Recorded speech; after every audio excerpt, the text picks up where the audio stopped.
So I was headed into work Sunday afternoon and forgot my keys at home. I do that a lot, always forgetting something, and I happen to forget my keys, but I was already driving and I'd gotten far enough to where I didn't want to turn around, so I called my mother and um, I asked her if she had her keys. And most of you don't know my mom, but my mom began to fuss at me and say, yes, I got my keys, but you better bring my keys back and this, that, and the other. And I said, well, where you at? She said, I'm at the church.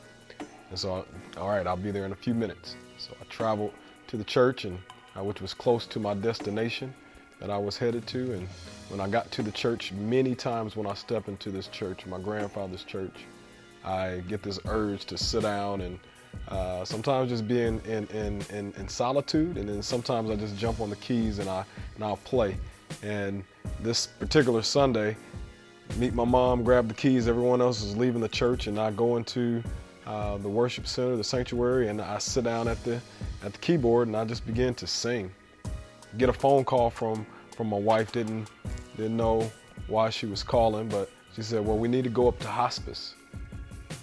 And in that moment when she said that, I knew exactly what she was talking about, because my granddad had been in the hospital since March 25th, and this was now May 7th, and in 2 weeks, in fact, he had been in hospice. And I knew what she was trying to say without saying that he had died. I knew when she said we need to go to hospice what she was talking about. So she comes get me.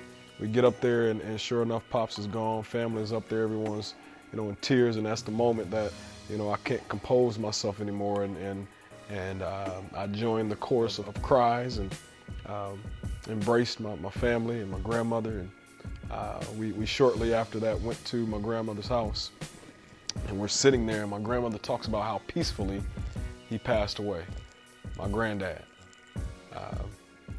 And I said, explain. And she says, no different than the many Sundays we would be here and he'd fall asleep in that chair right there. And just in the midst of conversation, he passed away the same way. I went and checked on him and whispered in his ear and patted his hand, and went to go check on him again, and he was already gone. Didn't gasp for breath, just left peacefully. And I asked Grandma, I said, what time did that happen? And she says, about 2:15 or so, somewhere in there between 2:10 and 2:15.